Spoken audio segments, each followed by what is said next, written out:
Morning, Rich. Good morning, Doug. I'm 40 today, as you know. Happy birthday to you. How old are you again? Big milestone, buddy. 42. 1981, buddy. 1981, baby. Pisces. Today, right, I have got an idea for a very different podcast. 10 things I would tell my 24-year-old self. Do you know why it's... Okay, why 24? It's Why 24? Because 24 is when I left my first teaching job and I sort of started building businesses properly. Okay, cool. Right, 24 it is. First year out of teaching. Business is coming into Doug's life. The game of this is, right, I've got me 10 things, and after each one, you have to rate it in terms of, is this advice actually any good? Okay. Ready when you are. So this does sound obvious, but I've got some context around it. So number one is you have to learn to sell. Well, I've come across some unbelievable salespeople. The best one I came across, that I worked with this guy for about a year, okay, and now he's like a massive YouTube American TV personality. This guy called Matthew Hussey. His business and his whole shtick is mainly around dating for women, so helping them, helping them deal with issues in their love life. He used to run these seminars in London where literally 80 women would rock up on a Saturday afternoon for 6 hours, and he would have to keep their attention and give them advice on how to improve their love lives. That was the most difficult sales job and the most impressive bit of work I've ever seen. Why were you there? Did you buy a ticket? Did you just, you in the crowd in the centre of it, the only guy in there? Fucking working for him, Rich. Okay. Jesus. Right. So I'm there, doing the fucking, the drinks or, I was running his business. I wasn't just some Joey helper, but I was doing some numbers or payments or some shit like that, probably at the back. And just watching him do that was, if anyone gets a chance, just Google him on YouTube. He's a phenomenal salesperson. Yeah, I've just looked at him. He's 36 years old. Yeah, he's got books and stuff, isn't he? Called Get the Guy. I don't know if he still does. I don't know if he still does exactly the Get the Guy stuff. I think he probably is still. I haven't seen his stuff for a few years. But in terms of sales, because he did that and then he would sell people on these expensive programs or retreats and that kind of thing. And you'd hear him on the phone selling someone on a $10,000 retreat. Let me ask you a question then. How did you get about learning sales? So there's him, and then I've got another mate who's a much more attritional, hardcore selling boiler room, selling space exhibitions, and he is just hardcore to the point. What I've learned from both of those people is that there is, there's completely a technique to this. So you just have to learn. I'm not going to go into them now because I think it's a whole pod, but most people think they can sell and they go, okay, cool, I'm just going to listen to what that person wants and I'm just going to then consult and tailor my sales pitch. It's not going to feel too hard. Your Matthew Husses, your Tom Penns will fucking go in for your jugular. Between the eyes. They will sell hard. Okay. And if you want to be a good sales guy, it's less relevant in the businesses, the high ticket consulting things that we do. You do have to be a bit more consultative, but whatever you're selling, there is a process and a structure and a way of getting someone over the line. And I think if I didn't know how to do that, there's just no way I'd be able to be where I am. So first one is you've got to learn to sell. How do you do it? Great. This is the one way you do it. You go and you do one of two things. You either go door to door, selling some shit door to door, or you get on the streets and you try and get people to sign up to a charity, or you go and you work in a boiler room for 3 months on the phone doing 150 dials a day. I mean, all of those sound savage. It's a tough gig. I just think it's a skill that you can acquire. I think I would recommend everybody understands how to negotiate situations. So I would say that's an 8. I think in terms of obvious, being obvious, like, yeah, I mean, you're pole, aren't you? I mean, I knew you were going to say something about selling because I know you as well. So yeah, give you a 1 for obviousness and an 8 for importance. Right. Number 2 is choose your battles wisely. Shit idea, unbelievable execution, not going to be tough. The right market, shit execution, way better. People do not spend long enough thinking about what they're going to work on, including me. And I have wasted years working on ideas and projects that were not right. And I actually mean years, and it's cost me, in terms of opportunity cost, hundreds of thousands of pounds working on the wrong ideas. So one, I'm going to give you 2 examples. So one, Better Schools project, helping schools find suppliers. Fundamentally flawed in hindsight because schools spend all their money in the summer. So you have got an unmanageable cash flow lump and they're difficult to deal with. Just a brutally hard business to make work. That's number 1. Number 2, selling smoothies and fruit at music festivals in the UK. The guys that were selling candy outsold us 20-1. Give people what they want. Shit ideas. Yeah, I mean, I've had similar things. I think there is a belief amongst founders that what we want to do is what people want, and this is why you have to validate ideas. You've got to bin off more ideas than you actually start because you can waste a shed load of time building something. I mean, you see a lot of companies, even in our industry, startup studios, and people building early stage product. The main driver across all of us, thank goodness, is go and validate the bloody idea. Do not go and build anything until you've got a waitlist, until you've got a plan around how you're going to do it, until you've got some form of market indication that you want to go and spend your precious time on it, or even worse, friends and family money or your savings on it. So you can absolutely blow it. Do you think this would be? I agree with you. If we had adverts rolled into this podcast now, this would be a brilliant Mohara 0-1 or what your new product. The advert. Oh yeah, I've literally seen it up, haven't I? Yeah. Don't be Doug is what it would be. Like, you think you can sell fruit at festivals? Forget it. Come to Mohara. Yeah. I mean, look, I was looking at some kind of fellow startup studios yesterday, and came a really big one's called Pioneer Square Labs. I think they're in Seattle. Come across as great people. Really well presented and polished. On their website, the stat that comes up, it says 33 ideas launched, 295 killed. Brilliant. Absolutely brilliant. So in terms of business, Doug, 9 for importance, because you absolutely do not want to. Sometimes you don't get your validation right. That's hence why that 1's left. And in terms of expecting you to come up with it, I've given you a 6. Okay, so we're becoming a slightly more contrarian, but again, we're still fairly standard. But maybe the standard ideas are the ones. It's a good one, that though, Doug. That's a good one. But validating ideas is a fairly well trodden ground.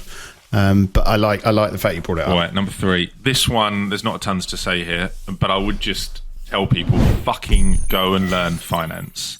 Most people just... I did a finance degree, and so I had a massive, leg up. But being able to just look at your numbers, being able to open up Xero and just know what the fuck's going on in your business. The amount of people I speak to that just don't have a clue about that, I just do not understand it. You can learn that stuff in the online stuff now is amazing. You can learn finance in a couple of weeks, 2 hours a day, enough to run a business. And these people don't. I just can't believe it.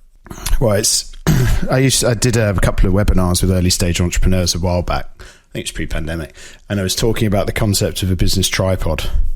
So 3 legs. Any one of those legs is missing, your camera's fucked, off it goes. Finance, business, sales and marketing, operations, right? Those are the 3 legs of that. And if you do not have solid legs on all of those, your business isn't going to succeed. Finance is basically how on earth are you going to pay for things. It will kill you faster than any of the other 2 if you do not have financial control. I mean, when we started the first syndication of my business, Dad was a financial advisor, so he handled all of my finances. I literally didn't touch it for 2 years until I did actually end up having to learn it. But I completely agree with you. Unbelievably vital. Even if it's just like you say, a little Udemy course, or there's loads of books out there, loads of like content on YouTube or wherever, just to go and get the basics of how on earth you manage that. And I think it's hugely important. I put that as a 10 because it can kill a business within no time at all. If you don't know where your money's at, you don't know whether it's going to work, don't know if you can cash flow forecast, everything. Totally vital. 10, and I'm going to give you a 5 for I think that's expected. generous to 5, but I'll Good take one, Doug. it. Well, we're getting into some more contrarian stuff now. Number 4. Number 4 I've called be prepared to go to war. With who? I think most people are not.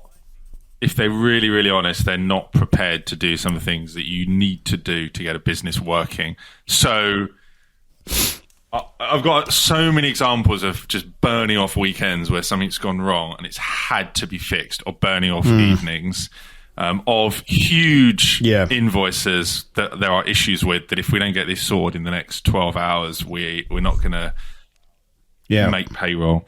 And I just think most people probably just aren't going to be prepared to do that. And if you're going to run a business, you've got to, that's going to impede on your life. You're going to be on a golf course, Rich, and we won't go through the details of this, but I've been on a golf course with you where you have been you've been trying to get an invoice paid, and you know if that's not paid by the end of the day, you're not making payroll. And that turned your nice Friday afternoon round of golf into a series of like duck hook. It's duck hooks, wasn't it? Yeah, look, I mean, I think it's perseverance or grit or sacrifice or the struggle or whatever you want to phrase it as. But yeah, building an early stage business or building a business is not easy. I saw an interesting podcast yesterday with a guy who started a company called Kinko's. So a chap called Noah Kagan, who runs AppSumo, was interviewing him, and he said, why did you start a business? And he said, why did you get through all of that? Why did you do this sleepless nights, sacrifice and all of that kind of stuff? He said, well, I did it for the money. And he said, anyone who tells you that they go through all of that sacrifice and all that perseverance, all that grit, because they love their business, not because, they just enjoy it, but they love it. He says, you lose objectivity. And if you lose objectivity, you're not going to be a good business person. So you've got to have that grit. You've got to have that sacrifice, that the struggle, the perseverance, but know where you're going with it. And yeah, it's a massive part of business, never mind just early, but all the way through. There are tough times in every business. So yeah, good one. I think people know that is coming. I don't think some people know the severity of how much it can impact you from a stress level. I'm going to give you, for how hard it is, I'm going to give you like a 4. And in terms of level of importance, I think if we could stress that, be prepared, it could be rough, is a 7. Yeah. So, all right, number 5. Go. So, have you ever seen The Big Short? Yeah. So please.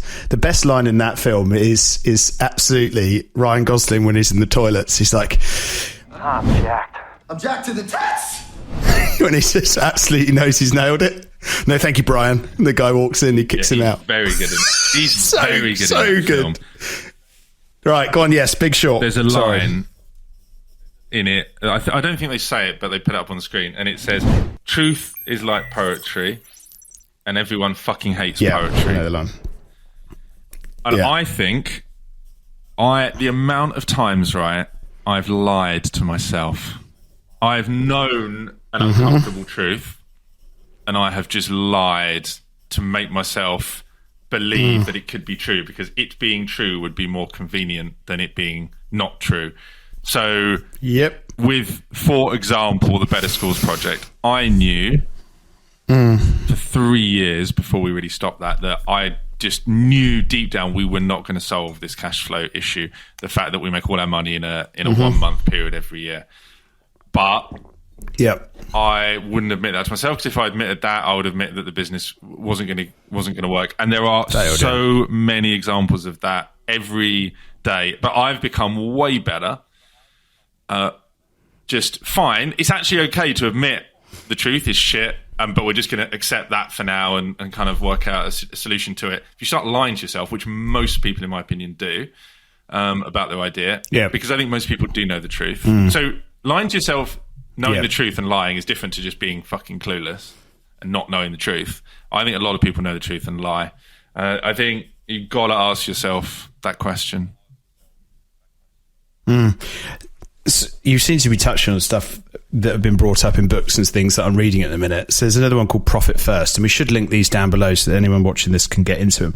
It's basically a finance book or an operations startup book, but the main thrust of the first chapter is actually just being honest to yourself and showing strength and saying, I've recognised in getting over that hump that this is not working, this will not work, and what can we do to either fix it or kill it? And I think it comes back to that, also your piece around validation. What's the point in chasing that if you know deep down that it's not going to work or you can't find a way around there? You've got to start looking at either ways to pivot it, ways to move the business in a different direction. That is where true entrepreneurship and intelligence, capability and strength, and I don't know, just a bit of belief to be able to say, you know what, I didn't get it right. Doesn't matter. Don't take, it's an ego thing, really, I think, a lot of the times. So if you can, actually recognizing where something isn't working and act quickly, that's where the real skill is, because you do need to sometimes pivot businesses. I know if they don't work now, but I know that we sell, content, and the problem with selling content and the content marketing for Kalian is that you're selling vitamins, you are not selling medicine, because this shit, people know they need to do it, but it takes a long time. It's kind of hard to prove ROI, and people have to commit really for 6-12 months for this to work. I'm pretty sure, I know that if we started selling paid advertising, or we sort of started building links for people and we took the team that we have and deployed it to that, I'm like, okay, that would probably be an easier thing to sell, and we could kind of scale that business. And that's the truth. What I do with that truth, I'm not sure. We are continuing with content because it's. Why would you not do that? Why could you not open up a new function with a couple of people in it and just go and test that? And if that begins to dominate, then you can slowly close the other one down if you don't want to do it. I think we will do that. I think we're going to test and try some different things. I think for me,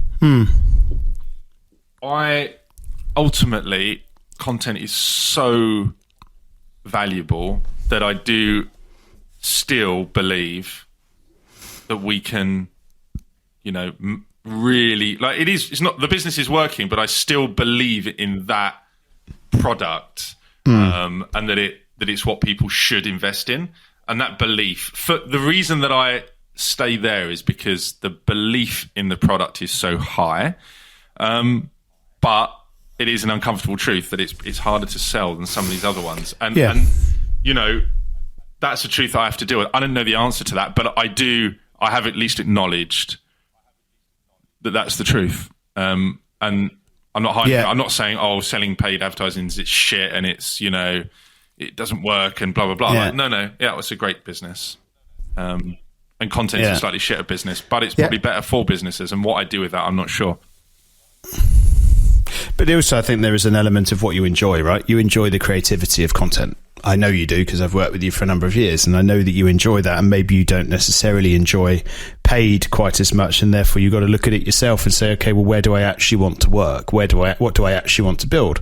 And it doesn't always come down to that bottom line, does it? It doesn't always come down to profit. It can also come down to what kind of business do I want to run? How do I get enjoyment? I think if you were going to stay in content and you know that content has got, its days are numbered, then you could ask some questions around longevity and your security financially. But I know you've got a number of things going on. But I think it's a good one. I think it comes from better schools. I think it comes from the things that you've been through as a now 40-year-old, where you've seen things, you recognize things, you know that you might have to make a move. And that's a maturity piece. And I definitely think it's important. I think 7 and a 7. I wasn't expecting you to bring that one. I think it's useful. Okay. All right. Well, halfway through. Number 6. I think there's much to say here.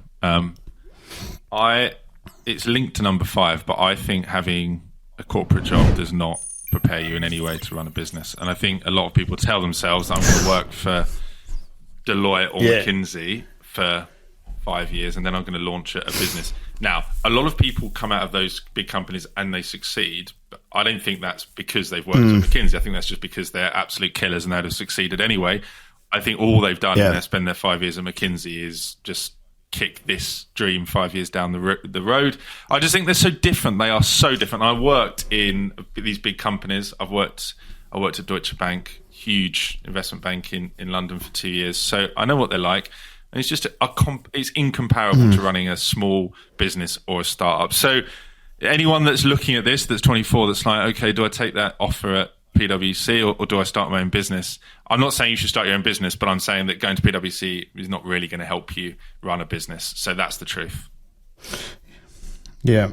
I mean, it's really interesting. So Ben and I have done plenty of, well, not plenty. We've done some webinars and things and talks in SIAG because he went there and we'd like to be part of the alumni network and everything.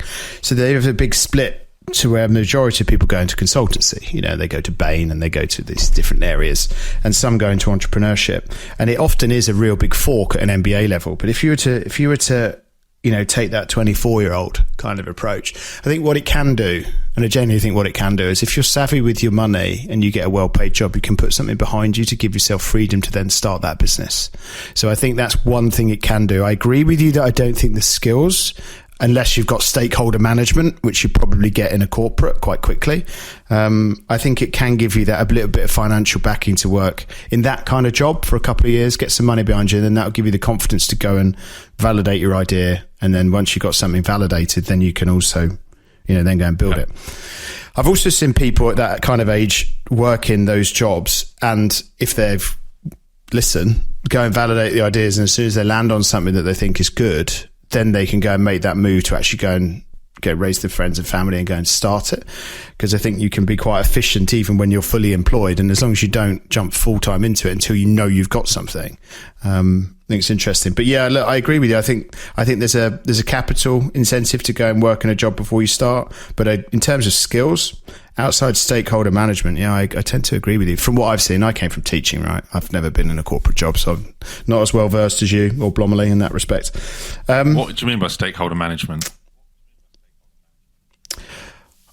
How do you handle people in a corporate environment, in an office space? Your managers, your partner level customers that come in. You know, you're thrust into a corporate world as a complete rookie, and you've got to go and deal with people who've walked that line for a long time. I mean, I didn't have that. I mean, I found that a little bit, but I would imagine if I was 24 and you stuck me in at EY in London Bridge or wherever else, I'd have been like, Christ, who's that guy who's 33 years old, who's the youngest partner in the firm, that's absolutely chewing me out for messing up my audit report? How do I handle that scenario? I think that, I mean, Paul Graham talks about it as like, you know, running a business is being out in the savannah, and working for a company is like living in a zoo. And I think that's a good analogy. I like the analogy of like special forces versus like, you know, the conventional army, like the special force. SBS shit, yeah. You've got to just underrate it. Everyone's at SAS, it's all about the SBS. Shit on water. Those boat guys. Hardcore. I don't consider myself the equivalent of being the special forces, but I do think like there's an element of just never too late. There's an element of I played an hour of football last night. I can barely walk. I don't think I'm going to be doing any of that. There's an element of like uncertainty. I think that's what I mean. Like, you know, running business it's just uncertain, and it's a mess, and it's ambiguous. Whereas you work in a big business, you can go up the chain without actually being any good. You go up the chain by the way that you manage people. You can't get away with that in business. You cannot get away with that. You have to make good decisions. Just on that point, you said something about uncertain. I remember when we were handling COVID, that is a classic uncertain information and uncertain time. How the hell do we navigate this? Ben and I were chatting, and he said something that's always really kind of stuck with me. He says it's always difficult to make decisions in uncertain times because you're presented with imperfect information. And I think that basically sums up what it's like running a startup. You've got imperfect information. You don't have all of the data points. You don't have the signals. You don't have the older folk that have been there and done it. And you've got to operate in that level of uncertainty, and that is difficult. 6 and a 7, Doug, to close the points. Okay, right. Number 7. You need to work with you need to find, either as business partners or in your business, absolute killers to work with to get things done. Ideally, people that kind of complement you. You're good at one thing and they're good at another thing. So I'm not going to talk about anyone at Calium, because that's kind of my main business, and I think it would be slightly unfair just to single people out. But I will give an example of, so I've got another business, Marketing Pros, which is the recruitment business, and we've got two people that have kind of driven that, Liv and Sky. And the one thing that they are able to do is just get things over the line in terms of, we have loads of issues with like South African labour law. We've had issues with recruitment. We've had clients, just so many problems. And I know that they, between them, will just find a way to get it. I don't need to tell them what to do. They'll just find a way. Yeah. You have to work with people like that. Another person that isn't inside as an employee at Calium, who I know works with you as well, which is Martin, I would say is somebody that falls into that category as well of just just wartime prime minister, isn't he? Special forces, absolutely. Wartime. You've got to get in behind enemy lines. You need to take down 4 gun batteries, and you've got 3 hours, and you've got like 4 men and a few knives. You've seen Pulp Fiction, right? Yeah, of course. So Winston Wolfe, I feel like that is as close to Martin as you're going to get. And I just think, honestly, without him, we just, there's so much stuff that could not have happened, because he's just ripped it over the line. Have you ever heard of around the concept of visionary and integrators from Gino Wickman, the guy who came up with the entrepreneurial operating system? Have you heard of that? He has. So he loved that. That resonated with him. He's firmly in the integrator camp, by the way. He's definitely not in the visionary camp. But that mix of having people who've come up with the ideas, who've got an element of, got that creativity, but also can do the doing, with the absolute strong, fantastically strong integrator types, the ones that can really figure out a problem and get things moving. I do think it's worth saying that at different stages of your business growth, you need different types of people. I think I've certainly seen in Mahara that Mahara has been really, really kind of dominated by integrators, without necessarily as many people on the other side that kind of sit on kind of my side of the fence, I guess. And I think, in times it was great to move things forward, but sometimes we were very focused on actually just the operational side of it, and maybe lost a little bit of sight of where it's going. So I do think there is an element of different stages, but I agree with you. You need those integrators to start a business, and if you can get more than one, fantastic. I think that's that mix of people. You do not want 2 visionary people to start a business, really. And it's the same. It's like the same thing as like you don't get many founder CEOs that last a long time. There tend to be founders who are the visionary types. Then you tend to bring CEOs who are the integrators and the people that do it. It's very rare for a business to grow for a long time with a founder CEO as the same person. I think that's a really, really interesting point. I'm going to give you a 6 for bringing it, and don't like surprise and level of importance. I think people's massive. I'm going to give it an 8. Number 8, I actually don't think there's much to say here, but I just think it is so important. And it is to be insanely physically fit, not just to like keep yourself going, to spend 2 hours a day and just get to an unbelievable level of fitness. Because if you're physically really fit, you are going to be in a way better state of mind. And now I do spend way more time on it than I did when I was 24, but it is a lot harder now because I have to like do a lot more stretching and look after my body more. And at 24, I didn't need to consider any of those things. I'd just bounce around. So I would just say to myself, then just get in an unbelievable condition, and then your fitness trajectory will be really good. Just start as early as you can. But more importantly, from a business perspective, you're going to make better decisions if you feel fit. Yeah, I mean, it's great. Honestly, I'm not someone that's ever been super physically fit. I've always been able to, play a game of football. Maybe not so much now as I'm a little bit older, but I've never been a gym kind of bunny, if you called that. Is that what they're called? I don't know if they're called that, but yeah, I've never been that way. I've had moments and fragments of it, but do you know what I always say? And Lindsay always says this to me.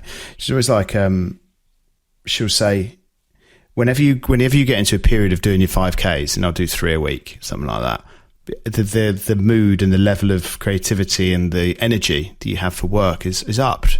And then I go through, and then I might get COVID or something, and it knocks me from running, and then I don't pick it up again. So I'm very habitual.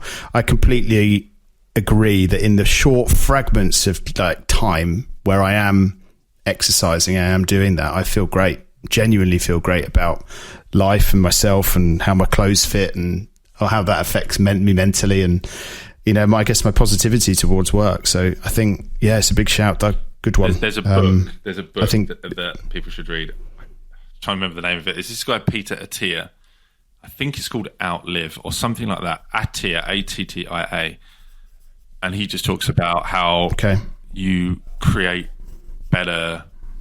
I think he calls it health span. So like having like it's not necessarily about living longer, but it's about having more like physical capability and mental capability as you get older. So keeping your ability to kind of physically do things. And he just talks about how you need to do that, and it's. Do you know what we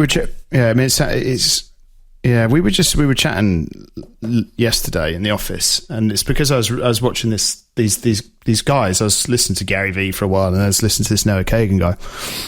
Particularly the Noah Kagan guy, he's physically fit. He goes out riding in Austin. He does this, he does that, and he looks after himself. I can just tell he looks after himself. This guy is like boundless energy. And I was like, I wonder if I did that for a year. What would that look like as an experiment to go and say, do you know what, you're actually going to make a change here. You've got the time to do it in terms of like your day. You can structure your day to do it. You've seen what it's been like for the past 12 years running a company, not doing it. What would a year look like? What would your productivity look like? And I think it might be an interesting exercise. It's a commitment. It's a bloody big commitment because I enjoy a beer and I enjoy that kind of lifestyle. I'm that socially that way. It's always been my kind of release. So I need to find other ways to release stuff, but I'm quite interested in actually giving it a crack for you. Peter Attia says, right, to absolutely maximize it, you know, to be in the best possible condition you can be when you're 80, you probably want to be spending about 14 hours a week, right, a couple of hours a day. But he says, if you can't do that, let's just look at what you can do. Even 90 minutes improves your reduces your all-cause mortality by like 15% every year or something like that. Even 90 minutes extra of exercise a week. Like the numbers are ridiculous. I won't butcher them, but I really think you need to be. Yeah. When I speak to you again on Thursday, you want to an hour of exercise. I would like you to have done. That is the start. It's not plan it out. Let's just get the shorts. Okay. Well, I've got the UK work social today, and then I'm meeting and then I got a beer in Mapley tomorrow night.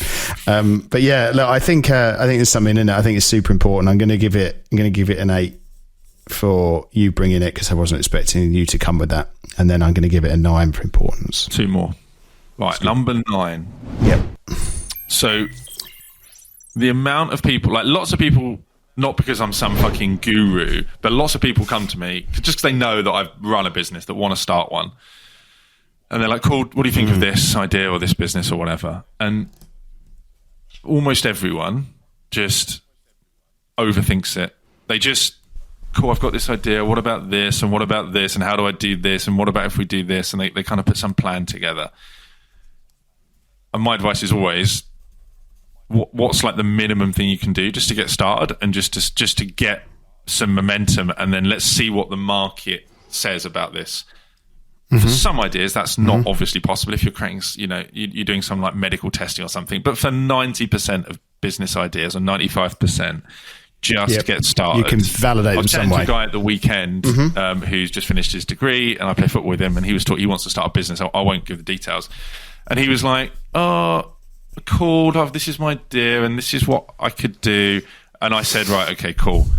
You need to have made a sale in the next 7 days, which is just so far away from how he was thinking about it. He was thinking, cool, what am I going to call it? And how do I get started? And what do I... And he's just thinking. And I was like, cool, right, go and build a website. Right, that's like 48 hours. You go onto Squarespace or Wix, build that. These are the pages you need. This is what you need to put on it.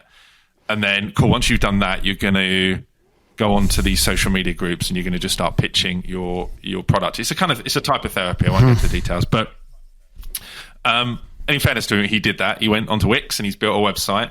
But now he's like, the website's not good enough. I'm like, put fucking live now. Put it live now. because you just need to get started. You need to have done a sale in the next week. And if that's the frame that you're thinking of it, you get started, and then once you start selling to someone, they'll have questions for you, and that'll start to steer you in the right direction for what you need to be selling. Sitting and thinking about it's going to get you fucking nowhere. Go and just take action. Yeah. So this is this is procrastination. Procrastination is often rooted in fear.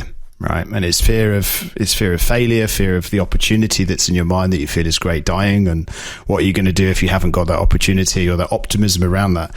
So I think procrastination and people failing to get started is often rooted in concern. And, sometimes it can be quite challenging to put yourself out there. It takes confidence, and it is quite vulnerable to be able to go and do it. So I do think I do sympathise and understand, or empathise and understand why people do procrastinate. But I completely agree with you. Even when we started this, we were talking about how do we go and say what we want to say. We've got to do it. There was a little bit of procrastination from both of us. It might have been rooted in getting the cameras or getting this sorted or getting that sorted. We ultimately could have probably just done it with our mobile phones to start with, but we wanted to get it right and we wanted to do this. But we did start it, and it is, it's interesting. But I think that procrastination rooted in fear around the opportunity for failure, but you just got to go for it. And if it doesn't work, you're not, rooting back to point number 1 or number 2 about wasting your time. You ain't going to waste your time. And then you can go on to the next thing, because ideas are 10 a penny, and it's all about execution. So you might as well just strike them off if it ain't going to land. And like you say, you're guaranteed to learn something. You go and talk to those people, they are going to tell you something. And if you have the ability to listen, you might get some new information out of it, which could trigger someone else, could have been better than what you went to market with. So great. Just get cracking. And also, people want control. They want, we've been brought up in a world where it's like, cool, you study this thing and you get this degree, or you become an accountant, you take these exams and that leads to that, and then you become a VP, and then you become a manager, whatever. They want the steps and the control. The reality, and what people hate, they hate uncertainty. They want to be able to go, cool, if I do this, it's going to equal this. But that's not the reality. The reality is I'm going to do this and see what happens, and then I'm going to change it. And that, you cannot change that for any business, even standard businesses. It doesn't have to be like a startup, a tech startup. It can be setting up like a window cleaning business. What's my price point? Yeah, anything. Who's going to want this? What roads are going to be lucrative? How do I sell it? Are people going to want fucking window cleaning once every 3 weeks or 6 weeks? You do not know until you start. And that, people have to just do that. Yep. Did you score me? I gave you a 7 and a 7. All right, last one. This is number 10. This is number last 10. one. Okay. So this is probably a 1 in terms of being obvious, but it's to keep going. I think that the business press just looks at these kind of like extraordinary founders, or these people that have very quick success, or they do it when they're quite young. Average person, the average person that starts a business, the age is way higher. The experience is generally way more. It's absolutely fine if you're 58 and you want to start a business. But I think people expect success to be quite quick. But actually, it can take a lot of time. Some people are successful at the start, but for me, I kind of went full time on businesses at 30. I've been running them on the side for 6 years, and then went full time at 30. So we're now 10 years in of running businesses. That's the main thing that I've done. And I would say only in the last 18 months have I reached a stage, or 2 years probably, of okay, this is working. This is the right way to go. This is going to build sort of long-term economic value here. And that's, if you take even the 8 years of full-time before that, that is longer than a medical degree. That's like a medical degree and then doing your in hospital training. It's a long time. And I just, not everyone takes that long, but I think it's fine if it does. Are you saying are you saying get started earlier, or are you saying age doesn't matter? Are you saying be patient? All of that, but let's just root it back to keep. What I'm saying is, I'm saying, look, keep going, and the point about that age is just to say that like a lot of people think that you're going to be successful quickly because they see press like laud these people, and I'm saying, like you're probably not going to be. I don't think most people are going to be successful that quickly. Yeah. It's going to take 4 to 10 years for you to kind of get somewhere, probably, and that's okay. Yeah, I mean, I think if you look at I can speak to the tech world. You look at the overnight successes, the 1 to 4 year successes. Invariably, the people who founded those have come with tremendous connections to begin with.